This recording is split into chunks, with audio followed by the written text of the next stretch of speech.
In the shadowed heart of Briarwood Abbey, a scream pierces the fog-drenched night of 1935. Lady Victoria Harrington, heiress to a cursed fortune, lies dead, poisoned in a locked chamber. Was it suicide, or a sinister plot woven by those closest to her? Hercule Poirot, master of mysteries, steps into a web of greed, betrayal, and hidden passages. Who among the debt-ridden lord, the disinherited brother, the scheming cousin, the loyal maid, or the brooding gardener hides a murderer's heart? As secrets unravel, one question haunts: what darkness lurks in the Abbey's ancient walls? Chapter 1. The Shadow over Briarwood. The mist hung low over Briarwood Abbey, a spectral veil that clung to its ancient stones like a mourner's shroud. It was the autumn of 1935, and the English countryside bore the weight of an early chill, as if nature itself sensed the tragedy that had befallen this once grand estate. Hercule Poirot, the diminutive Belgian detective with a reputation as sharp as his meticulously waxed mustache, stepped from the chauffeured Rolls-Royce, his polished shoes crunching on the gravel drive. He adjusted his pince-nez, his keen eyes scanning the Gothic silhouette of the Abbey, its spires piercing the fog, its windows like hollow eyes staring into the void. A telegram from Lord Harrington, terse yet urgent, had summoned him here to address a delicate matter of family intrigue. Poirot's little grey cells, ever restless, had already begun to hum with suspicion. Delicate matters, in his experience, often cloaked darker truths. The heavy oak door groaned open before he could knock, revealing Jenkins, the butler, his face pale as the mist outside. "Monsieur Poirot, thank heavens you've arrived," Jenkins said, his voice trembling like the leaves skittering across the courtyard. "It's Lady Victoria. She's been found dead in her chambers. Poison, they say. They're calling it suicide, but there are whispers, sir. Whispers of something far worse." Poirot's lips pursed, his mind already weaving a tapestry of possibilities. "Take me to her, Jenkins," he said, his accent crisp, each syllable deliberate. "And tell me all you know, if you please." The great hall of Briarwood Abbey was a cavern of fate claimed her life. She lay upon a four-poster bed, draped in silk, her auburn hair fanned across the pillow like a halo.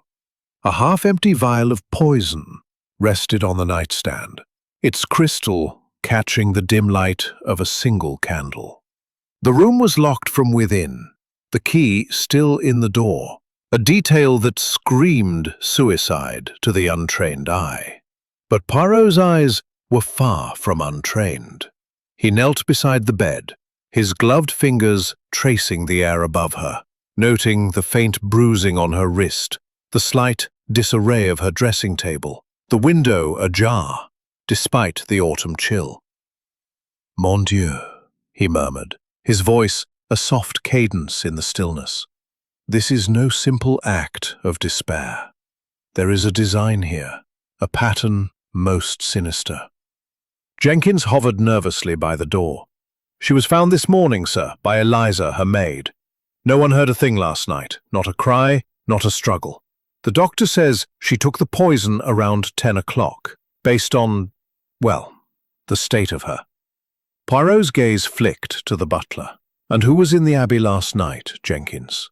Tell me of the household, the guests." Jenkins swallowed, his Adam's apple bobbing. "Lord Harrington, her husband, of course. He's devastated, sir. Says she was troubled by family matters. Then there's Master Reginald, her younger brother, who arrived a week ago from London. Miss Amelia, her cousin, staying for the season. Eliza, the maid, who's been with Lady Victoria since she was a girl. And Mr. Thorne, the gardener, who lives in the cottage by the Folly. A few other servants, but they keep to the lower quarters." Poirot nodded, his mind cataloguing names and motives, and their demeanor this morning. "Tell me, Jenkins, what did you observe?" The butler hesitated, his eyes darting to the gathered mourners below. "Lord Harrington was in his study when I informed him. He wept, sir, like a man broken. Master Reginald was angry, shouting about the will. Miss Amelia was quiet, but her eyes were red, as if she'd been crying, or pretending to. Eliza was hysterical, poor girl, and Mr. Thorne, he kept to himself, muttering about the garden. I'd squandered enough. But I didn't do this, Poirot, I swear it. Amelia, elegant in black silk, sat poised on a settee, her blonde curls framing a face that seemed crafted for mourning. As her cousin, I had no claim to Briarwood, she said softly, dabbing her eyes with a lace handkerchief. But Victoria was dear to me. We spoke of the estate's future. She wanted to preserve it, despite the debts. Eliza, the maid, stood by the door, her apron twisted in her hands.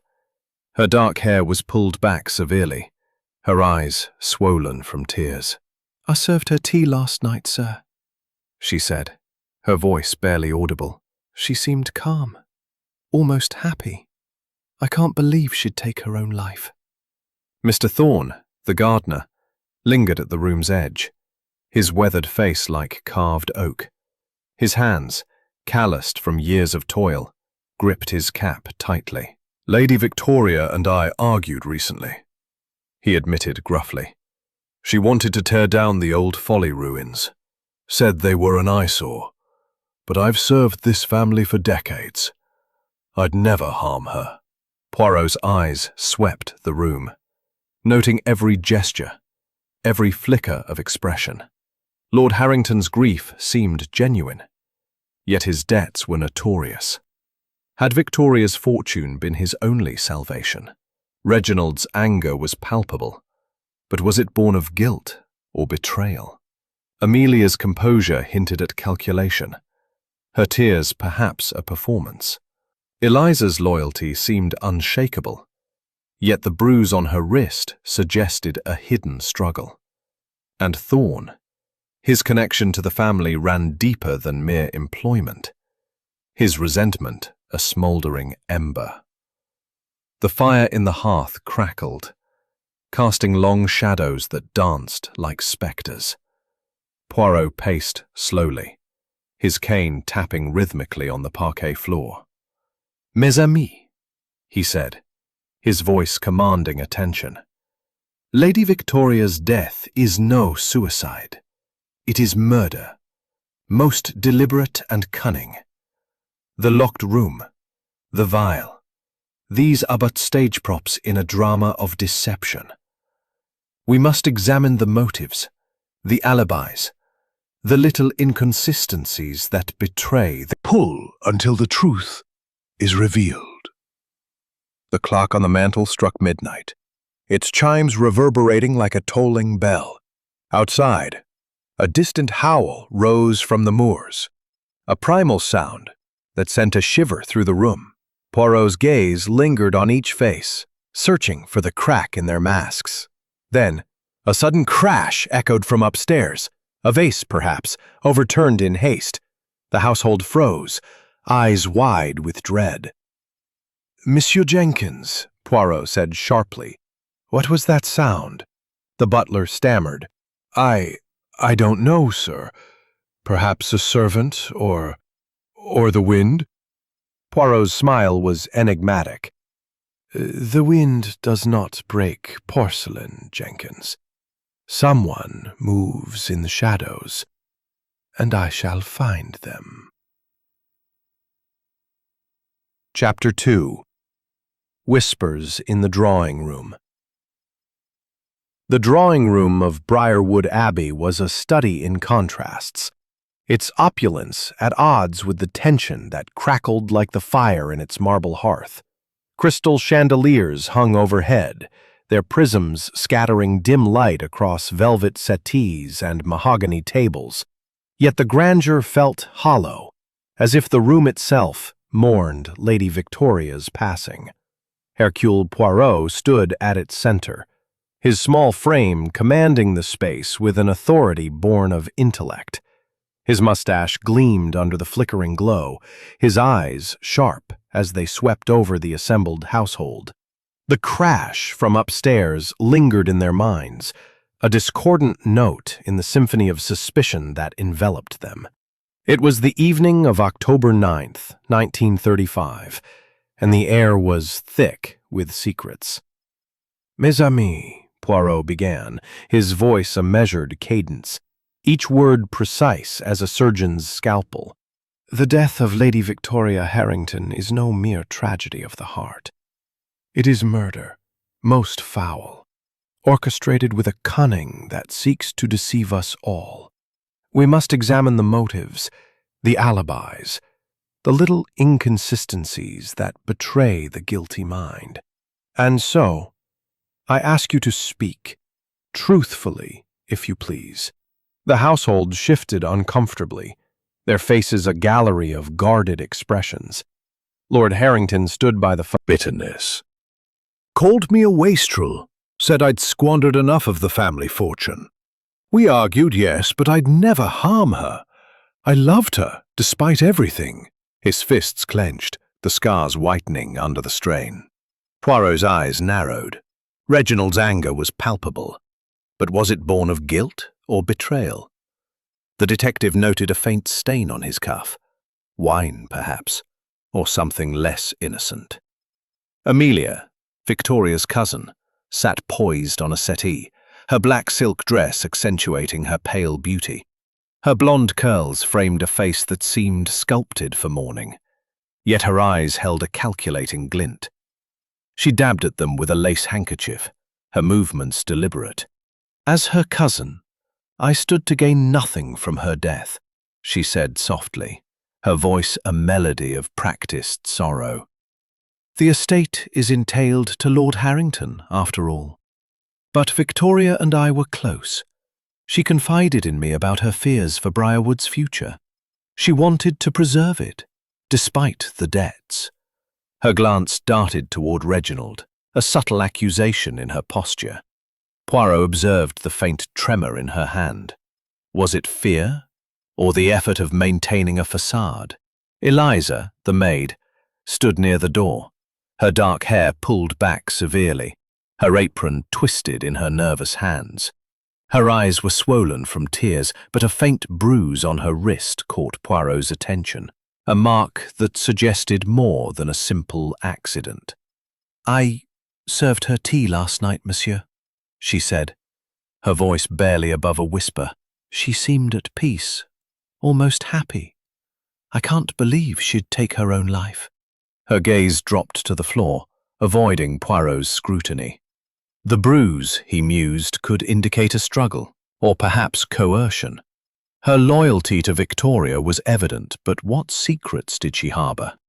Mr. Thorne, the gardener, stood apart, his weathered frame like a gnarled oak rooted to the edge of the room. His calloused hands gripped his cap tightly, his eyes dark with a brooding intensity. "Lady Victoria and I had our differences," he admitted, his voice low and gravelly. "She wanted to tear down the old folly ruins in the garden, said they were an ice face betraying his unease. I last saw her at 8, sir, when I brought her evening cocoa to her chambers. She was reading, as she often did before bed. She thanked me and bid me good night. I heard nothing unusual after that, until Eliza's scream this morning." Poirot's eyebrow arched. "Cocoa, you say? And who prepared it?" "Eliza, sir," Jenkins replied, glancing at the maid. "It's her duty to prepare Lady Victoria's evening drink." Eliza nodded, her hands twisting tighter. "I made it as always, monsieur. Milk, cocoa, a touch of sugar, nothing else. I left it on her nightstand at 9. She was alone, reading a book on poisons, oddly enough." Her voice faltered, and Poirot's mind seized on the detail. A book on poisons, ironic, or a deliberate clue planted by the killer? "And you, Lord Harrington?" Poirot turned to the widower, his gaze piercing. "Where were you at 10, when the doctor estimates the poison took effect?" Lord Harrington straightened, his jaw tightening. "I was in my study, settling accounts.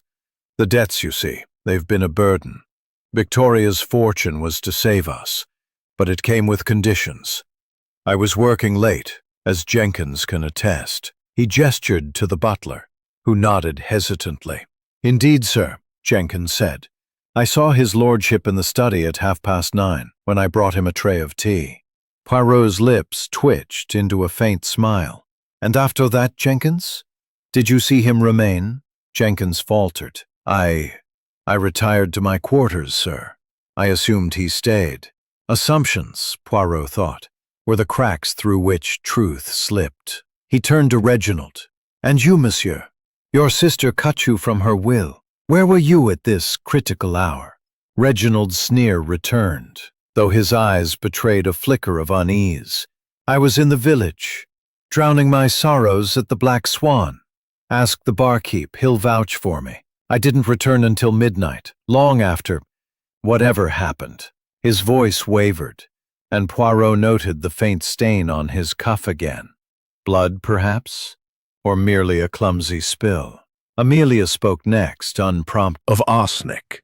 All pointed to a carefully staged suicide. Yet the details gnawed at him. The bruise on Victoria's wrist, the ajar window, the book on poisons. Each was a thread in a tapestry of deception. And then there was the crash, that sudden disruption from upstairs. Someone had moved in haste, perhaps to conceal evidence or to spy on the gathering below. "Jenkins," Poirot said sharply, "lead me to the source of that noise. The rest of you, remain here. The truth, it hides in the shadows, but I shall bring it to light." The butler led Poirot up the grand staircase, their footsteps echoing in the cavernous hall.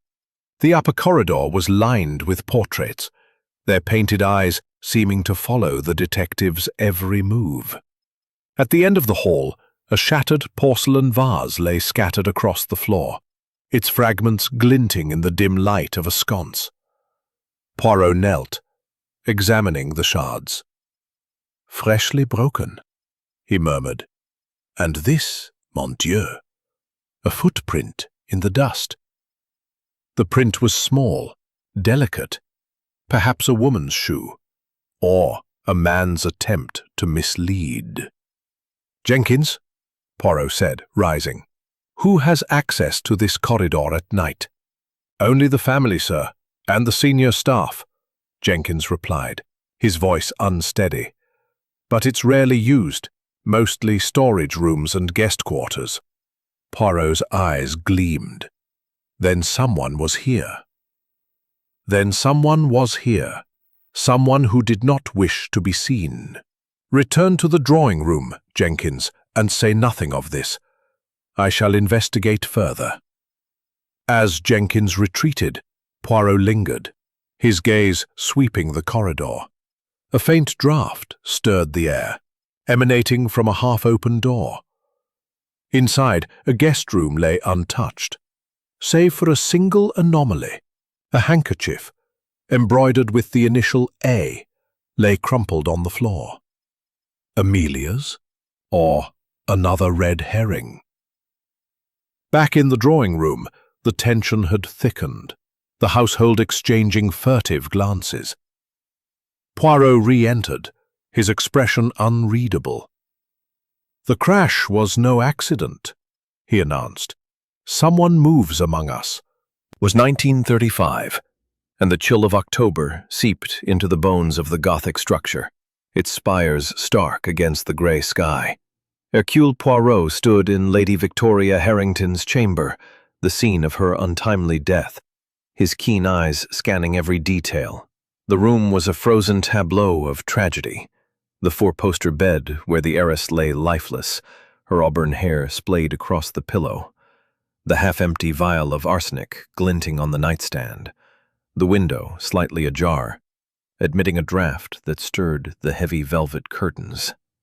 The door, locked from within when the body was discovered, suggested suicide to the untrained observer, but Poirot's little grey cells buzzed with dissent. The faint bruising on Victoria's wrist, the disarrayed dressing table, and the smudged fingerprints on the vial, 2 sets, one hers, one fainter, whispered of murder. Accompanied by Inspector Davies, a local policeman with a weathered face and a skeptical squint, Poirot knelt beside the nightstand. "Inspector," he said, his voice precise, accented with a Belgian lilt. "The poison was administered in her evening cocoa, no?" The vial is a prop, perhaps, to stage a suicide. But who prepared this fatal chalice? He lifted the vial, careful not to disturb the prince, and noted its label. A common brand, but the smudge suggested handling by someone careless or deliberate. Davies scratched his chin. "Eliza, the maid, made the cocoa, sir. She's already said as much. But the room was locked, no signs of forced entry. If it's murder, how'd the killer get in?" Poirot's lips twitched into a faint smile. "The locked room is but a puzzle, Inspector. The answer lies in the details, the little inconsistencies that betray the guilty hand." He pointed to the window. Ajar, despite the cold, and this bruise, suggestive of restraint, perhaps a struggle. We must question the household further. The investigation moved to the library, a vast chamber where shelves groaned under the weight of leather-bound tomes, their gilt titles dulled by time. The air smelled of old paper and wax, a fitting backdrop for unraveling secrets. I couldn't be sure. I heard voices through the door, Lord Harrington's, perhaps. But it was muffled, and I didn't linger.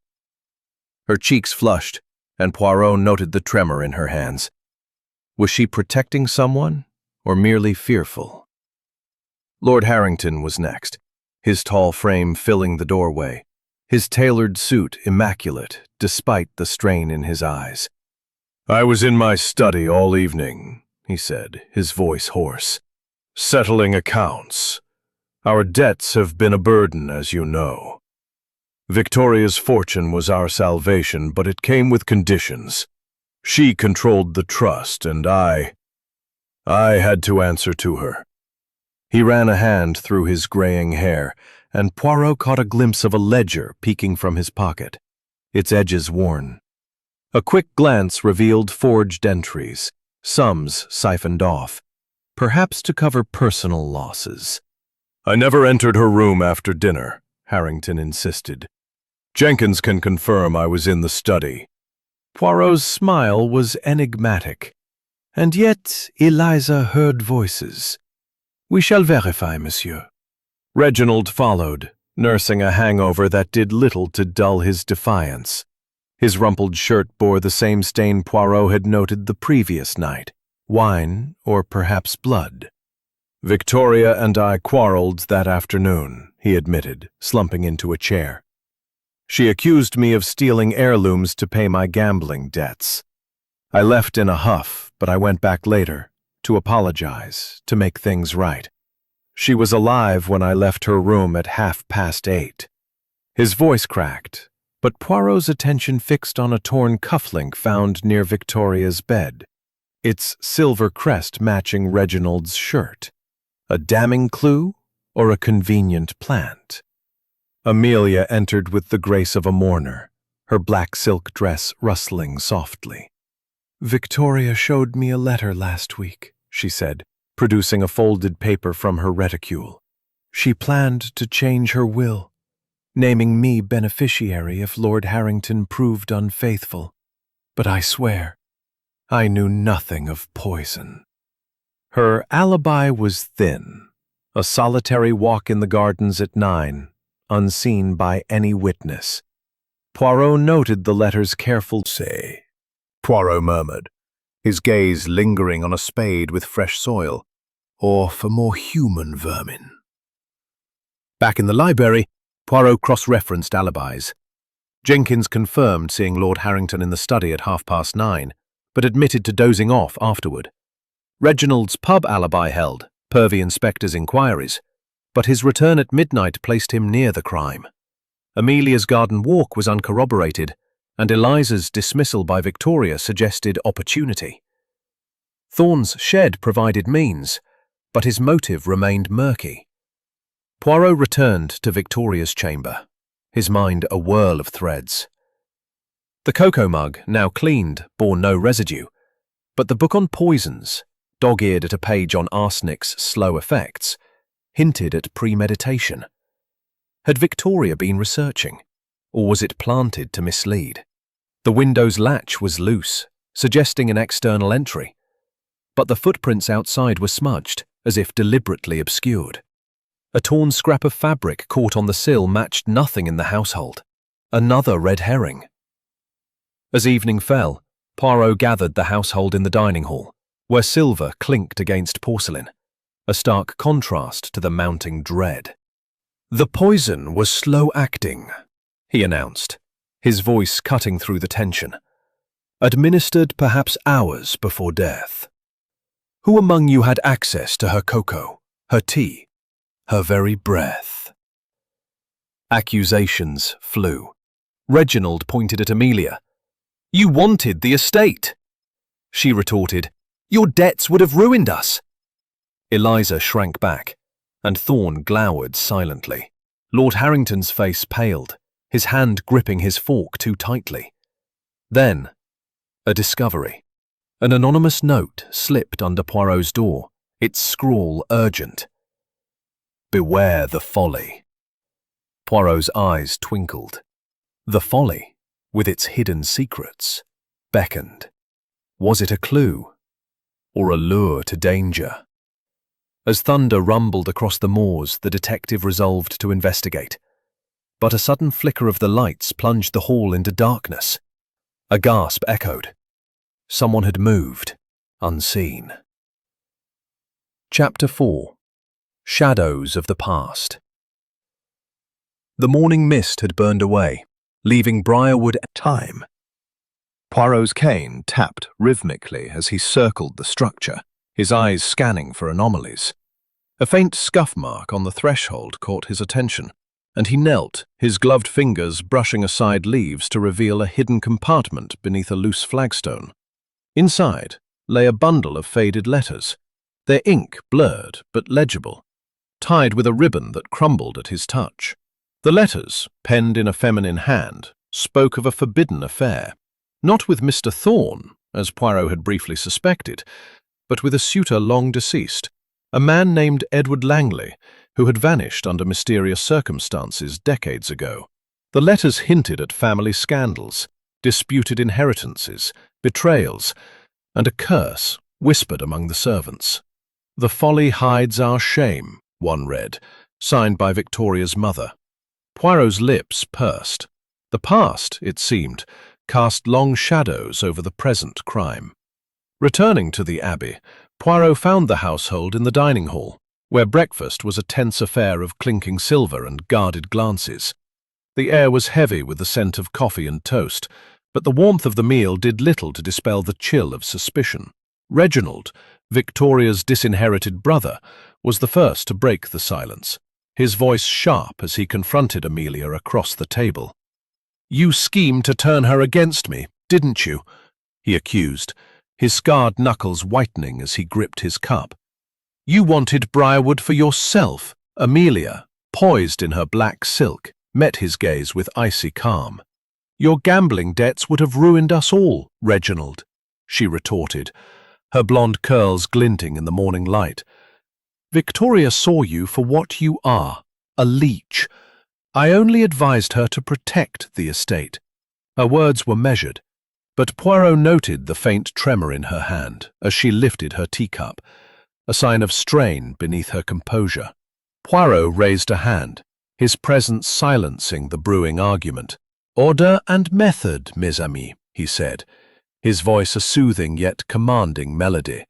"Let us reconstruct the evening of Lady Victoria's death with precision. Eliza, you brought the cocoa at 9, oui? Tell me again, what did you see?" Eliza, the maid, stood by the sideboard. "Clear my mind. Our debts, you see, were a constant weight."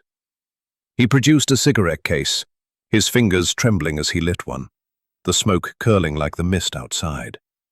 Poirot noted the butler's hesitation when questioned. "Indeed, sir," Jenkins said. "I saw his lordship at 9, but I may have dozed off in the pantry later. I can't be certain he stayed." Poirot's eyebrow arched. "A most convenient nap, Jenkins. And you, Monsieur Thorne? Where were you as the evening waned?" Thorne, standing by the window, His weathered face, like carved oak, shifted uncomfortably. "I was in my cottage, as I said. But I'll admit I argued with Lady Victoria earlier that day. She wanted to demolish the folly, said it was a blight. I told her it was part of the estate's soul, tied to her family's history. She laughed, said there were secrets there she'd rather bury." His eyes darkened, and Poirot caught a glimpse of fresh earth on his boots, despite his claim of retiring early. Had he been digging? And if so, what had he sought? Amelia spoke next, unprompted, her voice smooth as silk. "I found something odd in my room this morning, Monsieur Poirot." She produced a crumpled sweet wrapper, its metallic sheen catching the light. "It was on my dresser, but I don't eat sweets. It smells faintly of almonds. Arsenic, perhaps." Her eyes widened with theatrical concern, but Poirot's mind whirred. A poisoned sweet, planted to incriminate her, or a clever ruse to deflect suspicion. Poirot's investigation led him back to Victoria's chamber, where he examined the dressing table more closely. Among the perfumes and powders he found a small bottle of scent, its cap loose, its contents emitting a faint acrid note. Had the poison been administered here, not in the cocoa? The book on poisons, dog-eared at arsenic's effects, suggested Victoria might have suspected foul play. Or was it placed to mislead? A torn scrap of fabric on the windowsill, noted earlier, now seemed significant. It matched nothing in the household, hinting at an outsider, or a deliberate distraction. The detective's thoughts were interrupted by a commotion downstairs.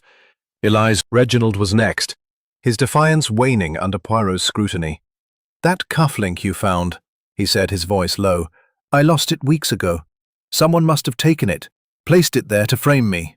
His claim of reconciliation with Victoria rang hollow, given the torn fabric and his late return from the village.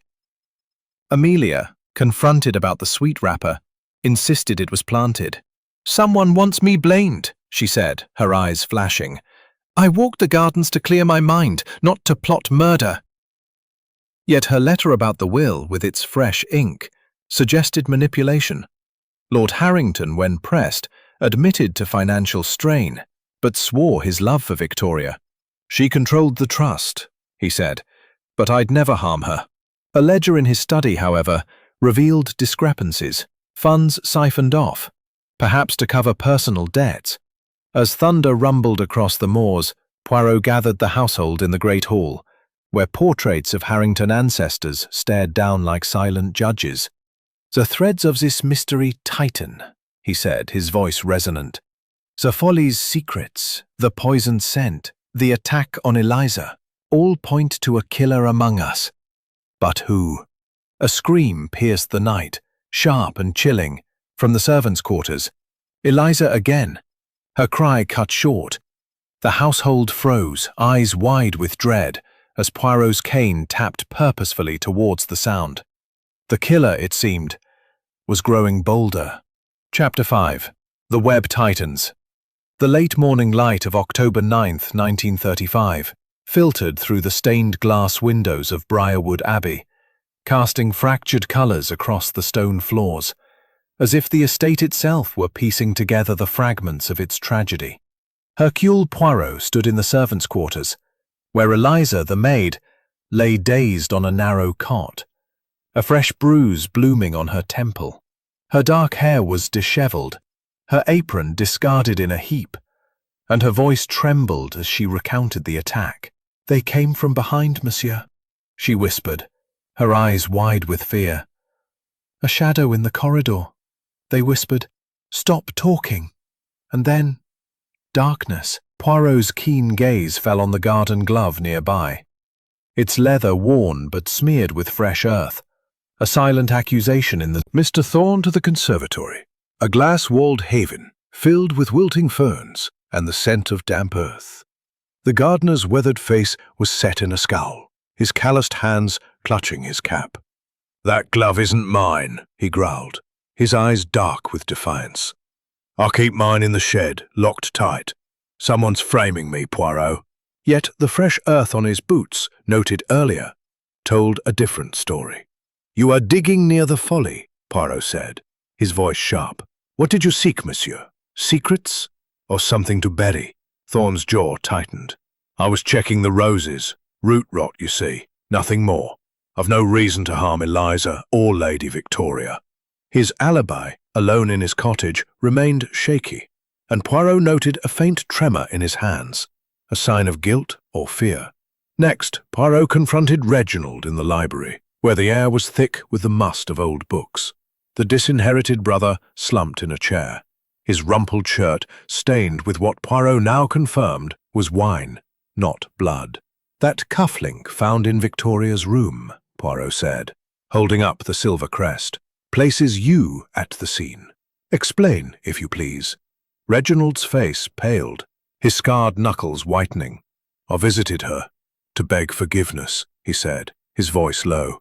"We argued about the will, yes, but I left her alive at 8:30. Someone took that cufflink. I'd lost it weeks ago." His eyes darted to the door, and Poirot sensed a half-truth. Was Reginald a victim of framing, or a cunning manipulator? Amelia was next, her black silk dress a stark contrast to her pale composure as she stood by the library's fireplace. "The sweet wrapper in my room was planted," she insisted, her voice steady, but her fingers toying with her lace handkerchief. "I don't eat sweets, and certainly not poisoned ones." Poirot pressed further, revealing documents found in the study. Forged claims to the estate in her name. "Desperation, not murder," she said, her eyes flashing. "I only wanted to secure Briarwood's future. Victoria's will favored me if Lord Harrington faltered, nothing more." Her alibi, a solitary garden walk, remained uncorroborated, and her voice trembling. "She docked my wages once, but I'd never harm her." The bruise on her wrist, she claimed, was from a fall, but her hesitation suggested otherwise. Had she struggled with someone, Thorne perhaps, or even Harrington? Poirot's investigation led him back to Victoria's chamber, where he re-examined the dressing table. The perfume bottle, its cap loose, emitted a faint, almond-like odor, arsenic, cleverly disguised. The book on poisons, dog-eared at a page detailing slow-acting toxins, suggested Victoria might have suspected danger. Or was it another red herring, planted to mislead? A faint scratch on the wardrobe caught his eye, revealing a hidden panel, a secret passage leading to the servants' wing.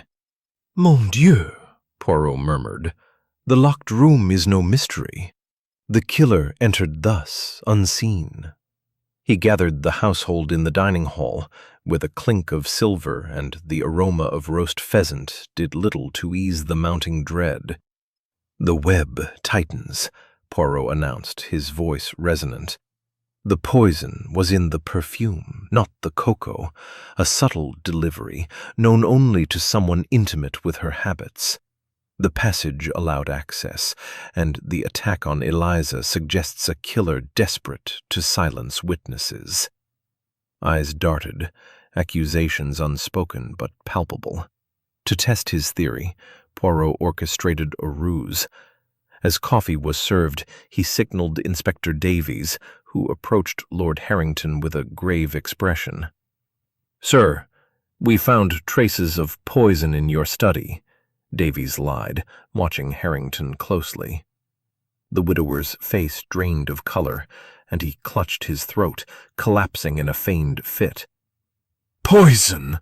he gasped, his performance convincing, but his eyes betraying panic. The household erupted. Amelia screamed, Reginald bolted for the door, and Eliza shrank back. Poirot raised a hand, his smile enigmatic. "Calm yourselves, mes amis. It was but a test, and it has revealed much."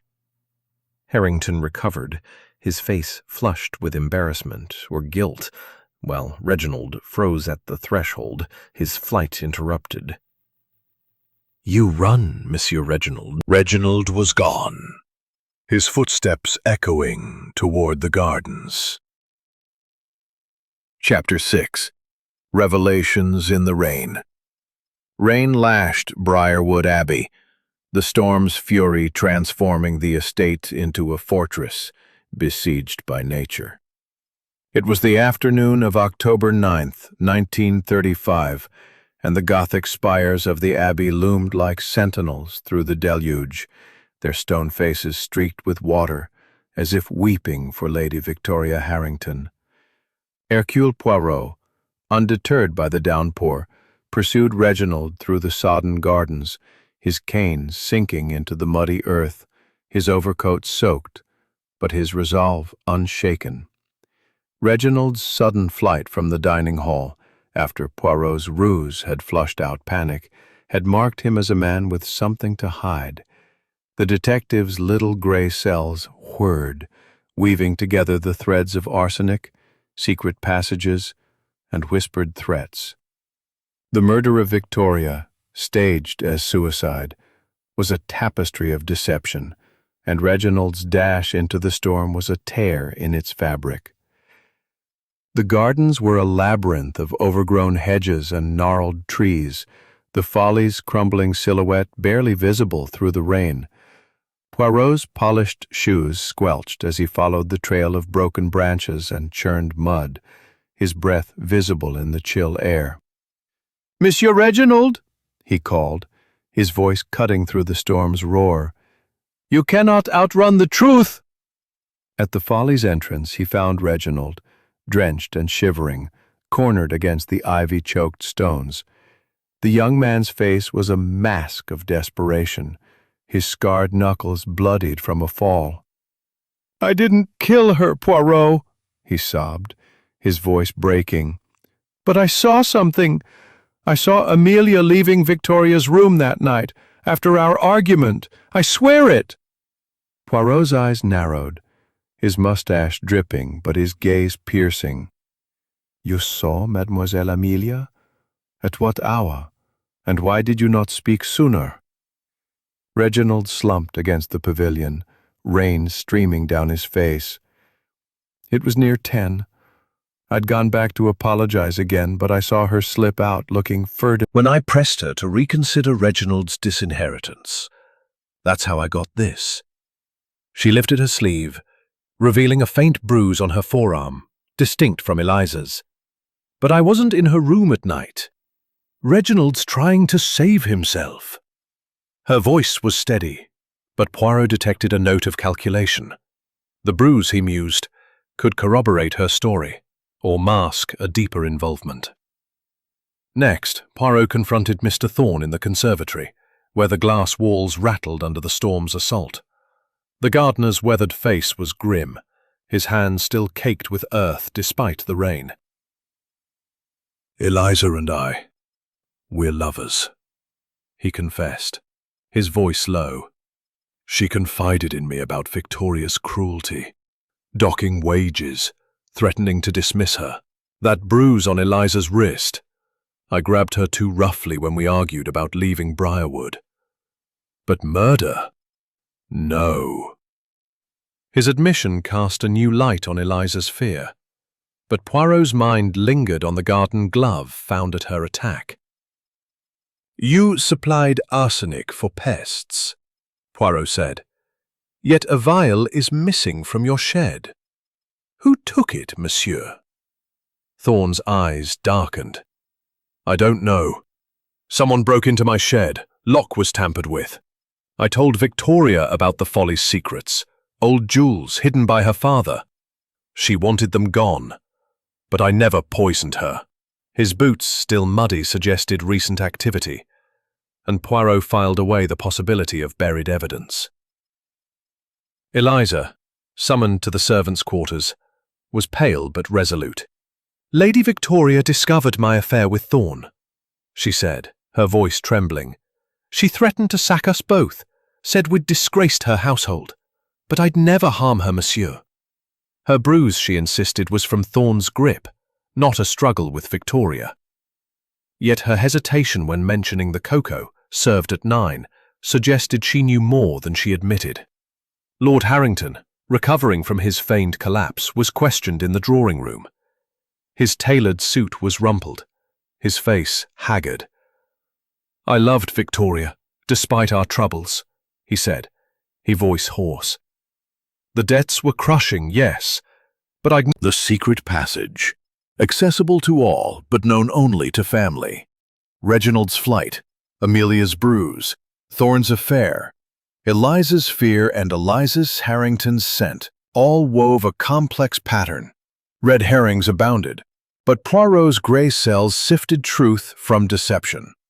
As the storm peaked, Poirot gathered the household in the great hall, where portraits of Harrington ancestors glared down like silent judges. "The truth emerges from the chaos," he said, his voice resonant. "The poison was in the perfume, administered through the passage. The attack on Eliza was to silence her knowledge. But who wields this deadly hand?" The fire cast long shadows, and the household shifted uneasily, eyes darting. Suddenly, the lights flickered and died, plunging the hall into darkness. A collective gasp rose, followed by the sound of footsteps, someone moving swiftly. When the lights returned, a candelabrum was overturned, its wax pooling on the floor. "A saboteur!" Poirot declared, his eyes gleaming. "The killer fears exposure and grows reckless." The household froze, each face a mask of dread, as thunder roared outside. Who among them had moved in the dark? And what did they seek to hide? Chapter 7. The Hidden Passage.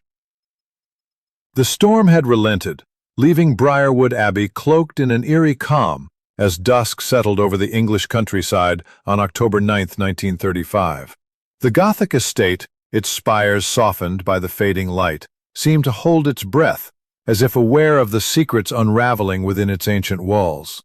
Hercule Poirot stood in Lady Victoria Harrington's chamber, his polished cane tapping lightly against the floorboards as he examined the wardrobe's hidden panel.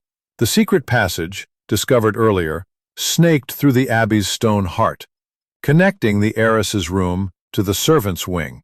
Its existence shattered the illusion of the locked room, transforming Victoria's apparent suicide into a meticulously staged murder. The arsenic-laced perfume, the attack on Eliza, the cryptic note about the folly, all pointed to a killer desperate to conceal their tracks. Poirot's little gray cells buzzed, weaving a tapestry from the tangled threads of motive, opportunity, and deception. The passage was narrow. Suspicion.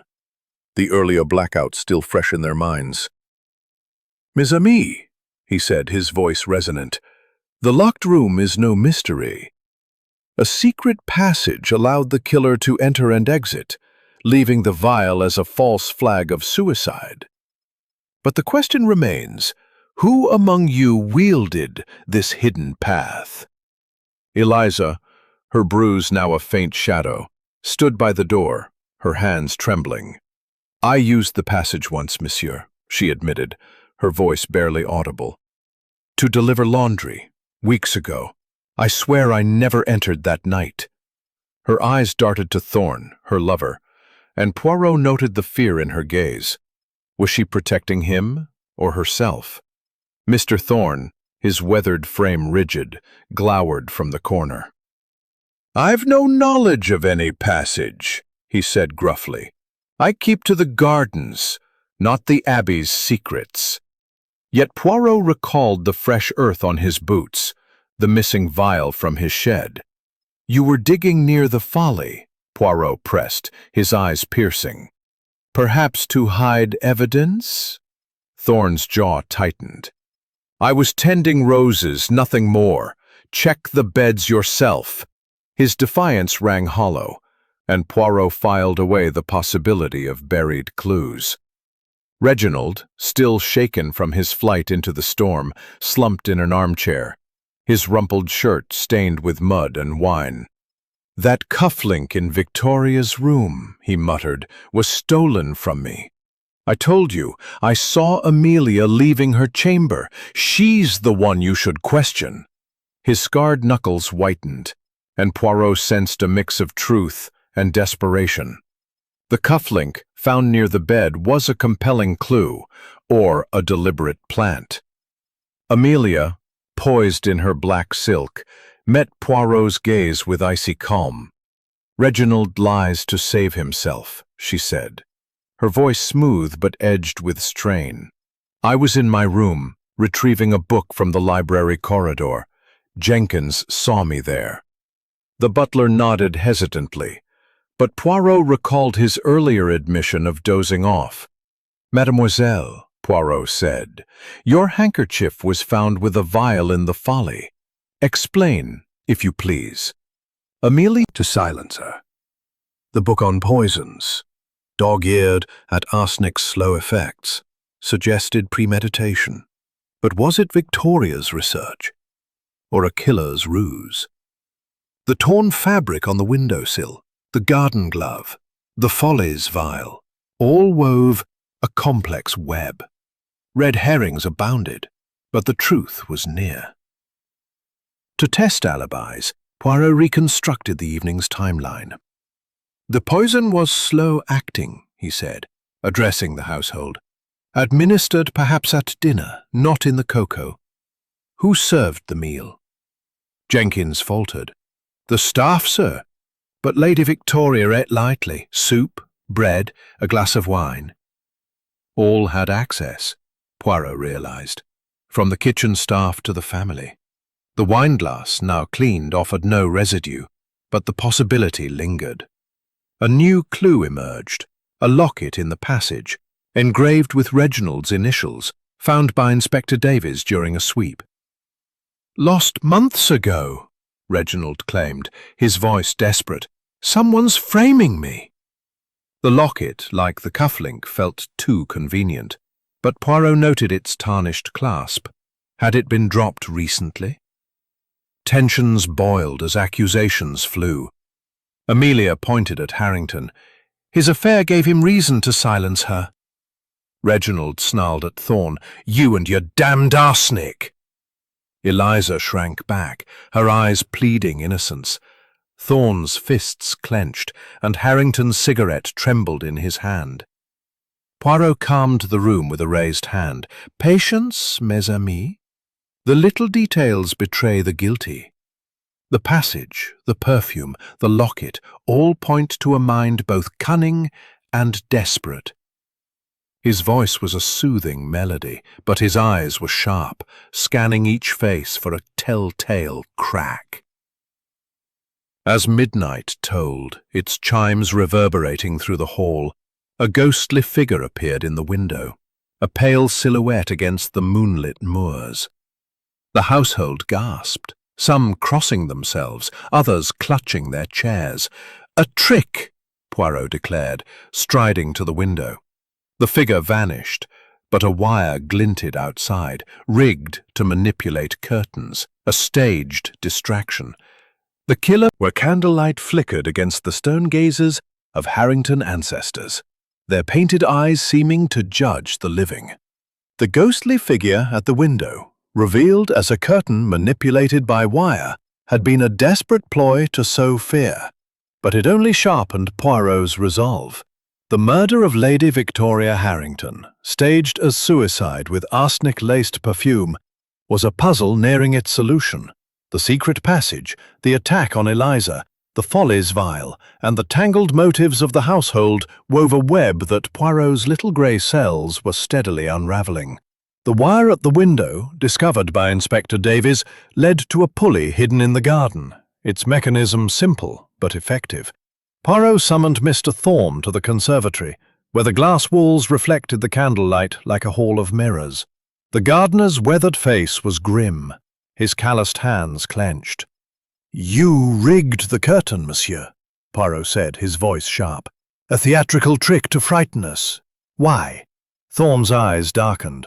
"To keep intruders from the folly," he admitted. "There are jewels there, hidden by Victoria's father, stolen from my family decades ago. I wanted to protect them, not scare the household." His confession explained the sabotage, but not the murder. Poirot noted the fresh earth still clinging to his boots, suggesting more than rose-tending. Had he buried evidence, or merely guarded his secrets? In the library, Poirot confronted Amelia about the handkerchief found with the follies vial. Her black silk dress rustled as she stood, her blonde curls framing a face taut with strain. "It was planted, monsieur," she insisted, her voice steady, but her eyes betraying fear. "I've never been to the Folly at night." Yet Poirot's discovery of arsenic traces in her cosmetics case, tucked among her powders, raised questions. "For my complexion," she claimed, "not poison. Someone placed it there." Her alibi, a solitary walk, remained uncorroborated, and the forged estate claims in her name deepened her motive. Was she a victim of framing or a cunning orchestrator? Reginald, summoned next, was a shadow of his defiant self, his rumpled shirt stained with mud from his earlier flight. The cufflink, the locket, someone's Hesitation when mentioning Thorn suggested loyalty or complicity. "He's rough, but he'd never kill," she insisted, her eyes pleading. The attack on her, she claimed, was a warning, but from whom? Lord Harrington, haggard in the drawing room, faced Poirot's scrutiny with a mix of defiance and despair. "The perfume was my gift," he admitted, his voice hoarse. "But I didn't lace it with poison. My affair with Eliza was a mistake. Victoria found out, threatened divorce. But I loved her." His hands, still faintly scented with the acrid perfume, betrayed a connection Poirot could not ignore. The ledger, revealing embezzled funds, suggested a motive. Victoria's control of the trust threatened his financial survival. Poirot's investigation returned to the secret passage, where he found a faint smear of perfume on the panel's edge, confirming its use. The locket, engraved with Reginald's initials, was tarnished but recently handled, its clasp loose. The garden glove, the Folly's vial, the poisoned apple in Thorn's shed, all were red herrings, Poirot suspected, designed to scatter suspicion. But the perfume's acrid scent, detected on Harrington's hands and in Victoria's room, was a thread that held firm. To test his theory, Poirot consulted Inspector Davies, who had inquired in the village. A chemist confirmed Reginald's purchase of arsenic for rats days before Victoria's death. Confronted in the dining hall, Reginald paled, his voice desperate. "It was for me," he said. "I thought of ending it, my debts, my shame. Victoria talked me out of it, made me promise to reform. I gave her the vial to dispose of." His story was plausible, but Poirot noted the timing, too convenient to dismiss. The household gathered for dinner, the clink of silver against porcelain a stark contrast to the mounting tension. Poirot paced, his cane tapping rhythmically as he laid out the timeline. "The poison was slow-acting," he said, "administered via the perfume, likely at dinner or earlier. The passage allowed access. The vial staged the suicide.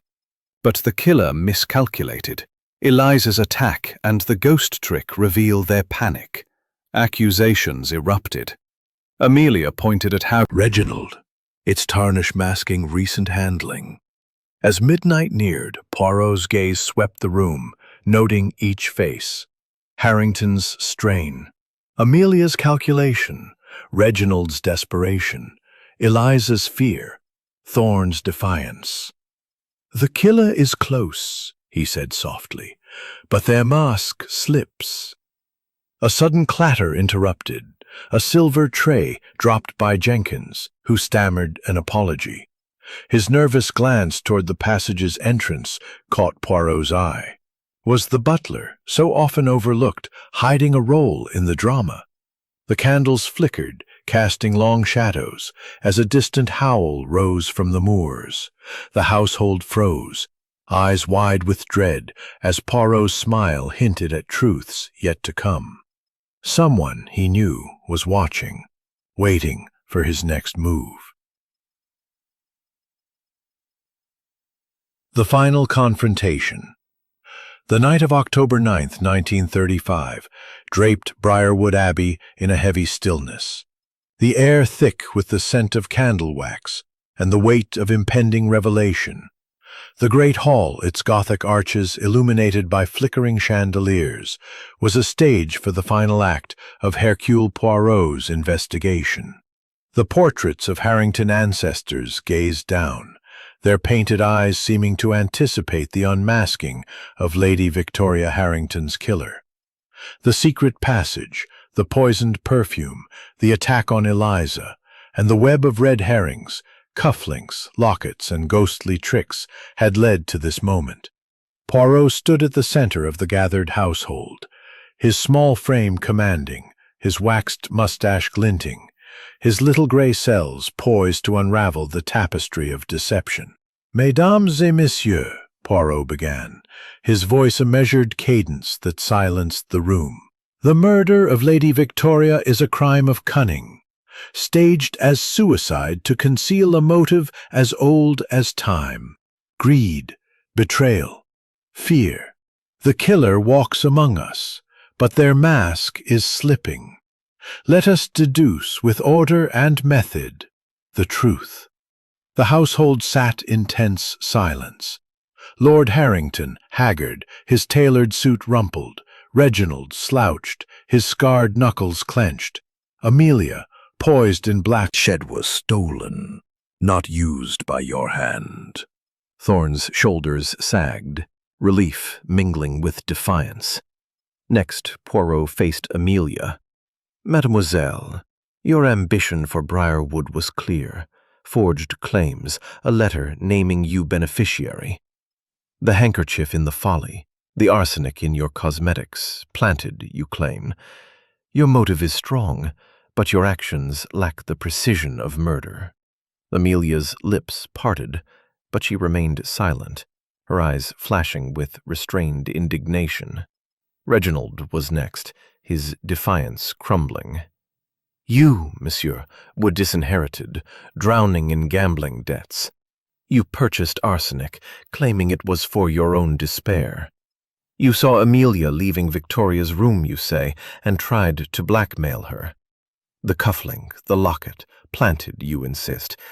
Your flight suggests guilt, but your story holds a thread of truth." Reginald's face paled, his hands trembling.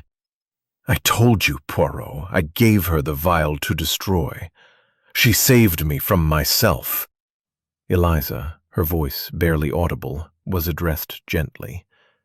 "You, mademoiselle, knew of the passage and the perfume's acrid scent. Your affair with Thorne gave Victoria reason to threaten you, but your fear is that of a witness, not a killer. The bruise, the attack, these mark you as a target, not a culprit." Eliza's eyes filled with tears, her relief palpable. Poirot's gaze settled on Lord Harrington, whose cigarette trembled in his hand. "You, monsieur, had the strongest motive. Victoria controlled the trust, discovered your embezzlement, funds siphoned to cover your failed investments. Her threat of divorce endangered your inheritance. The perfume, your gift, was the perfect vehicle for poison, its scent lingering on your hands. The passage, known to you as husband, was your path. The vial, staged to suggest suicide, the ledger hidden in your study, betrays your crime." Gasps rippled through the room. Harrington's face drained of color, his voice rising in protest. "This is absurd, Poirot. I loved her. The debts were a burden, yes, but I'd never—" His words fall. "Your study. It's over." Harrington's shoulders slumped, his defiance crumbling. "She would have ruined me," he whispered, his voice broken.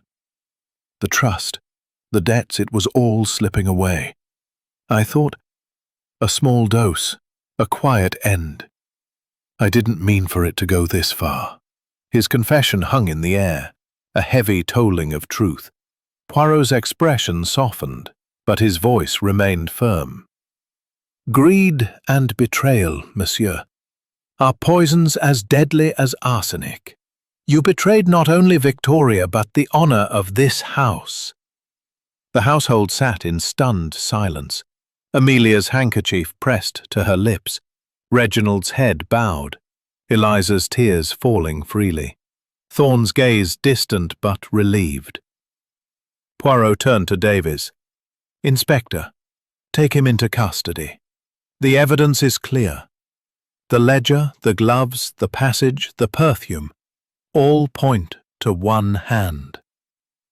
Davies nodded, cuffing Harrington as the widower's eyes burned with a mix of shame and despair. The hall was quiet, save for the crackle of the fire, the weight of justice settling over the room. Poirot adjusted his pince-nez, his mind already cataloguing the case's intricacies. "The little grey cells have triumphed," he said softly. "But at what cost? A family torn, a life lost. Such is the tragedy of greed." As Davies led Harrington away, the household dispersed, their footsteps echoing in the vast hall. Poirot lingered, his gaze on the portraits, their stern faces now seeming to approve. The truth had been uncovered, but one question remained. Had Jenkins's nervous glance hidden more than a bribe? The butler's shadow lingered at the door, and Poirot's eyes narrowed. The web was tight, but a final thread might yet dangle. Chapter 10. Resolution at Dawn. Dawn broke over Briarwood Abbey on October 10th, 1935, its golden light piercing the mist that had clung to the estate like a mourner's veil. The Gothic spires, softened by the morning glow, stood as silent witnesses to the tragedy that had unfolded. Face resolute, while Jenkins hovered near the fireplace, his hands clasped tightly, his eyes darting to the shadows. "Mes amis," Poirot began, his voice a measured cadence. "The murder of Lady Victoria has been solved, but the truth demands a final reckoning. Lord Harrington, driven by greed and fear of exposure, poisoned his wife's perfume, using the secret passage to stage a suicide. Yet there is one detail, a shadow in the background, that must be illuminated." He turned to Jenkins, whose ashen face betrayed a flicker of panic. "You, monsieur, were bribed to confirm Lord Harrington's alibi in the billiard room. But your glance last night, your tremor at the passage's entrance, suggests more. Speak, if you please." Jenkins stiffened, his hands twisting his apron. I took the money, sir," he stammered. £10 to say I saw him all evening. But I swear I knew nothing of murder." His voice cracked, and Poirot's eyes narrowed.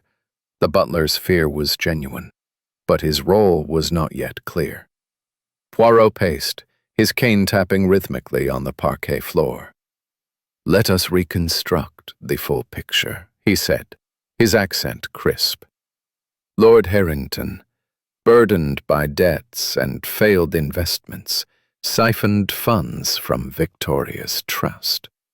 She discovered his embezzlement and threatened exposure, perhaps even divorce, which would strip him of the fortune. He chose poison, arsenic, subtle and slow, laced in her favorite perfume, a gift he knew she used daily. The secret passage, known to him as husband, allowed entry to her locked chamber. The vial on the nightstand, a prop to suggest suicide, was placed to mislead. He turned to the household, his gaze sweeping each face. The red herrings were many. The cufflink, stolen from Reginald, planted to implicate him. The locket, dropped in the passage, another false trail. The garden glove, taken from Thorne's shed. The handkerchief with Amelia's initial. "But I'd never harm her," she said, her voice steady. "The attack scared me, but I'm safe now."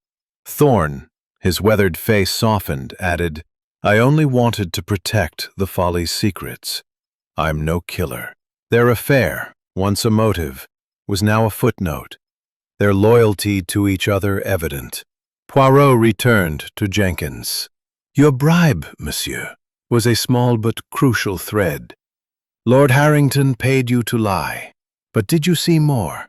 The passage's creak, the tray you dropped. Your nerves betray you. Jenkins' face crumpled, tears welling. I saw him, sir, he whispered. Late that night, coming from the passage. I didn't know what he'd done, I swear. He gave me the money, said it was for loyalty. I was afraid to speak. His confession, though minor, sealed the case, confirming Harrington's movements. Poirot's mind catalogued the evidence.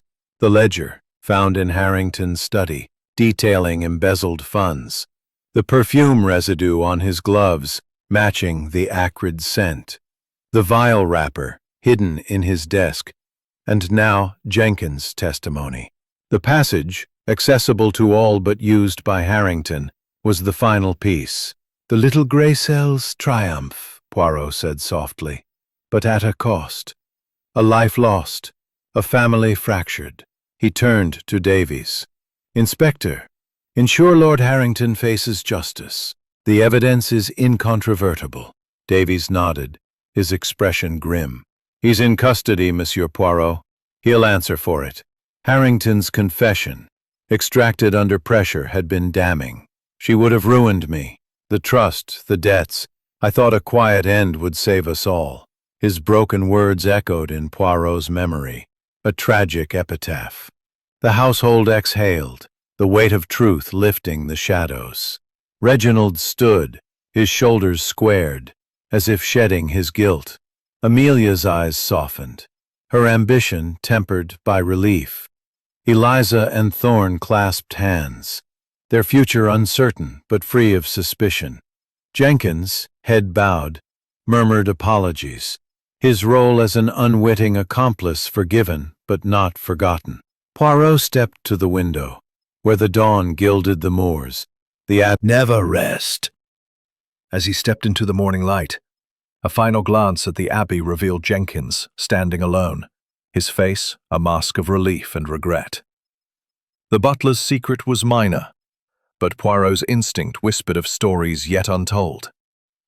For now, though, justice had prevailed, and Briarwood could begin to heal.